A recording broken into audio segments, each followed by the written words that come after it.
नमस्कार देशवासियों, मेरे प्रिय भाइयों, बहनों, माताओं एवं बुजुर्गों, नौजवान साथियों।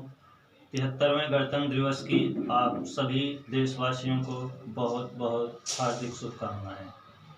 दोस्तों, ये देश, ये मिट्टी और इस देश की परंपरा और इस देश की सभ्यता करोड़ों सालों से जिस प्रकार से चली आई है, उसे भविष्य में बनाए रखना हम सबका दायित्व है, हमारी जिम्मेदारी है।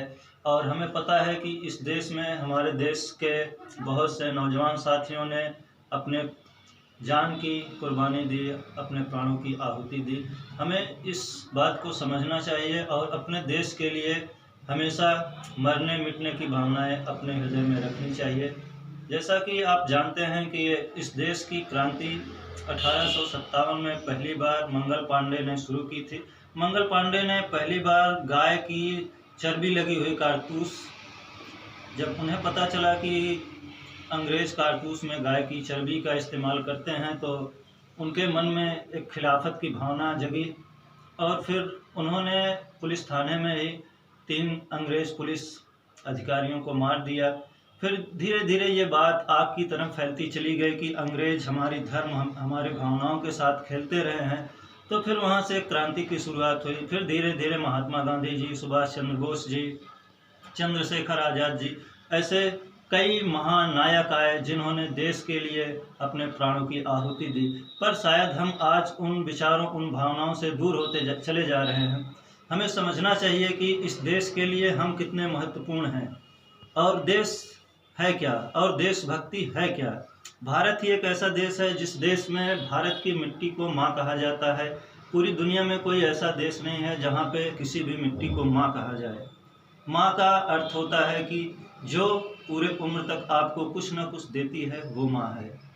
और इस देश में मिट्टी को भी माँ कहा गया, गंगा को भी माँ कहा गया, अपनी जननी को भी माँ कहा गया, गाय को भी माँ कहा गया, क्योंकि ये वो सारी चीज़ें रही हैं जो पूरे जीवन तक आपको कुछ ना कुछ देती रहती हैं।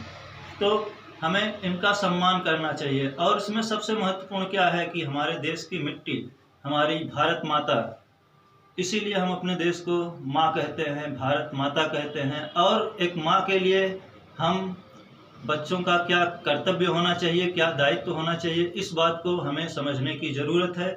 और आधुनिक विचारधारा से जो लोग दूर हो, आधुनिक विचारधारा के साथ जुड़ के जो लोग अपनी प्राचीनता को भूल रहे हैं, उन्हें इस बात पे गंभीरता से विचार करना चाहिए कि हजारों देशवासियों ने, हजारों देशभक्तों ने इस मिट्टी के लिए, हमारी आज़ादी के लिए अपने प्राणों की आहुति दी और हम आज इन चीज़ों से दूर होते चले जा रहे हैं। निश्चय ही मैं चाहता हूं कि हर एक व्यक्ति भारत से प्रेम करे, भारत के विचारों को समझे, यहाँ की संस्कृति को समझे, यहाँ की परंपराओं को, यहाँ के त्योहारों, यहाँ की ऋतु, यहाँ के मौसम, हर एक चीज़ से प्रेम करे। तो मुझे लगता है कि वो एक देश प्रेमी होगा।